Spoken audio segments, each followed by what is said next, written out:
Hello बच्चों, चलिए प्रश्न को पढ़ते हैं और समझते हैं।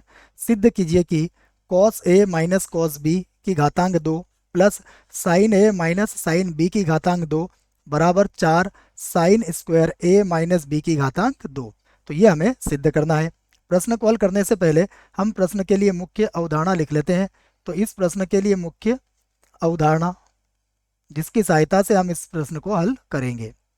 मुख्य अवधारणा में हम त्रिकोणमिति के दो सूत्रों को यहाँ पर लिखेंगे, जिसमें पहला सूत्र याद रखना है आपको। यह सूत्र है साइन सी माइनस साइन डी का।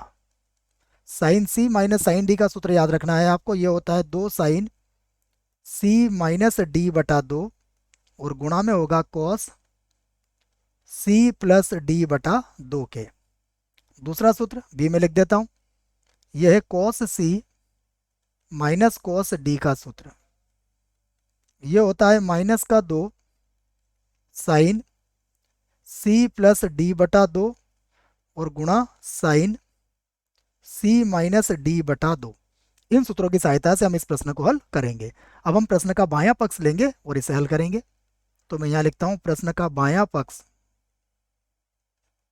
बायां पक्ष है हमारे पास कॉस ए माइनस का कॉस बी और इसकी घातांक क्या हो जाएगी 2। उसके बाद प्लस यहाँ पर है साइन ए, उसके बाद माइनस का साइन बी और इसकी घातांक भी कितनी हो जाएगी 2। तो यह सूत्र हमने लिख लिया है। सूत्र क्या बच्चों, प्रश्न का बायां पक्ष लिख लिया है। अब हम यहाँ पर सूत्र लगाएंगे।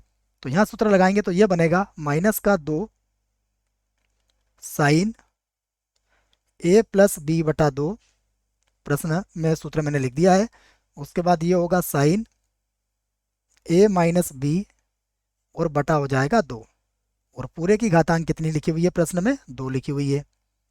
यहाँ पर साइन सी माइनस साइन डी का सूत्र लगाएंगे तो ये होगा 2 साइन, ये बनेगा ए माइनस बी बटा 2 और फिर गुणा में होगा कॉस ए प्लस बी बटा 2, ए प्लस बी और बटा 2 और इसका भी क्या हो जाएगी घातांक 2।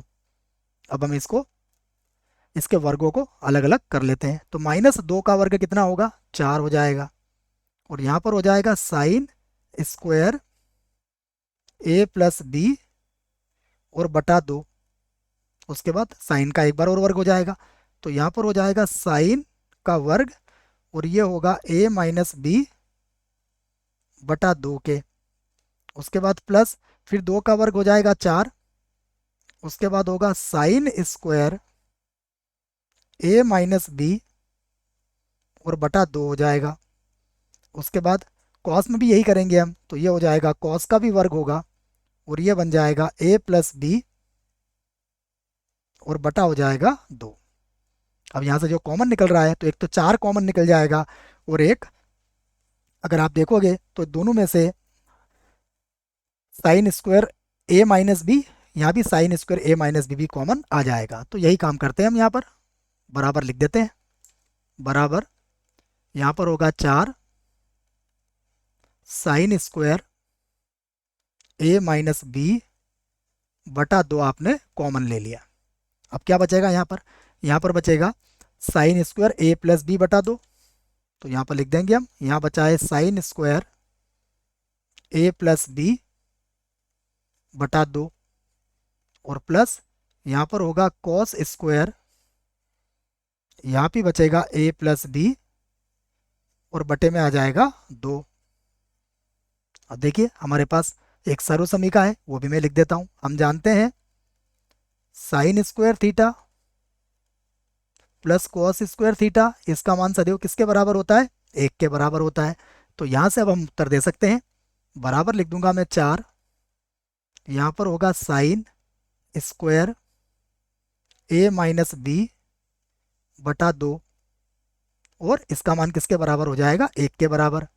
तो अब 4 को 1 से गुणा करोगे तो 4 ही आएगा, तो फिर से लिखेंगे 4 साइन स्क्वायर, यहाँ पर होगा ए माइनस बी बटे में होगा 2 और ये हमारा क्या है दायां पक्ष है। तो यहाँ पर लिख देते हैं हम दायां पक्ष। दायां पक्ष आ चुका है, अतः हमने कथन को सिद्ध कर दिया है। तो यहाँ पर लिख देते हैं हम सिद्ध हुआ। आशा करता हूँ बच्चों आपको इस प्रश्न का उत्तर समझ में आया होगा। धन्यवाद।